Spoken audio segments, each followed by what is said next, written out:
ఇది అంటే మీరు ఏమనుకోవద్దు, నేను చెప్పే ఎక్స్ప్లెనేషన్లో కొన్ని ఎగ్జాంపుల్స్ పొరపాటుగా కనుక ఏమైనా చెప్పినా కూడా అది సందర్భానుసారమే తప్పితే ఎవరిని కించపరచడానికి కాదు. నేను చాలా కరాఖండిగా చెప్పున్నానండి గతంలో.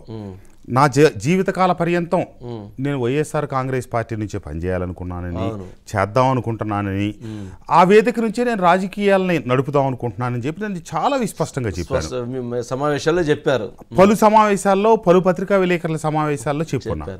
కానీ తర్వాత పరిణామాలు, పరిస్థితులు దానికి నాకు సహకరించని స్థితి.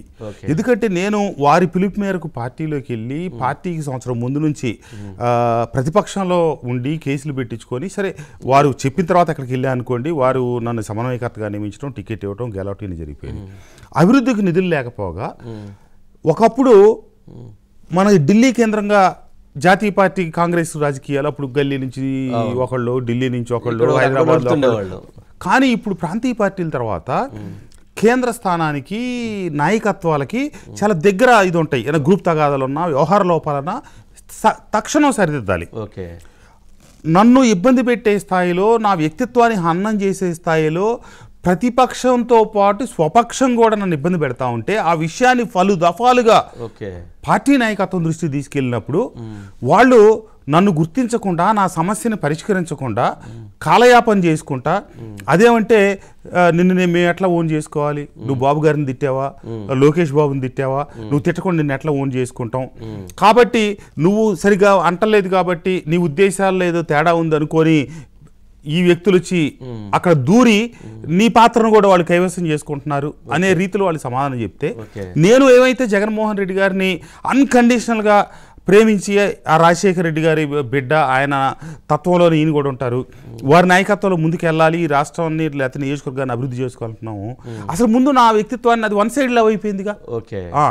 మిమ్మల్ని నమ్మి మీరు పిలుపు మేరకు నేను పార్టీలోకి వచ్చి పనిచేసేటప్పుడు నాకు ఓట్లేసి గెలిపించిన ప్రజలకు మంచి జరగాలి, నాకు వర్కింగ్ కండిషన్స్ కంఫర్టబుల్గా ఉండాలి, మీ శాసనసభ్యత్వం వరకు మీకు క్లియరెన్స్ ఉండాలిగా.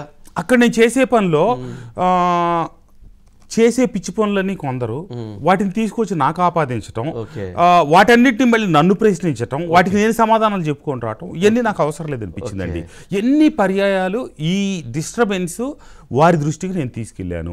వారు నిర్దిష్టమైనటువంటి, ఇప్పుడు ఒక సమస్య వస్తుంది, ఏ అనారోగ్యం ఏదో, మన డాక్టర్ దగ్గరికి వెళ్తాం, డైరెక్ట్ దాని మీద అతను సూటిగా ప్రయత్నం చేయాలి. కానీ ఇక్కడేదో గడ్డ వచ్చిందంటే ఇది తీయకుండా ఇంకేదో దానికి ముందు వేసుకుంటా, ఇంకేదో దానికి శస్త్రచికిత్సలు చేస్తే ఉరిగేదే ఉంది, ఉపయోగం ఉండదు. ఆ ప్రయత్నమే జరిగింది తప్పితే సూటిగా సమస్యను పరిష్కరించేటట్టు.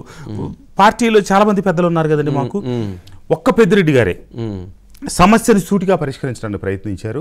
వారు కృష్ణా జిల్లా ఇన్ఛార్జిగా ఉన్నంతసేపు ఈ గడబిడలకు ఆయనేమి ఆస్కారం లేదు. వారు ఇక ఎక్కడి నుంచి వెళ్ళిపోయారు, మొత్తం గడబిడ అయిపోయింది. గడబిడ అంటే ఆధిపత్యం, ఎవరికి వారే యమునా తీరే.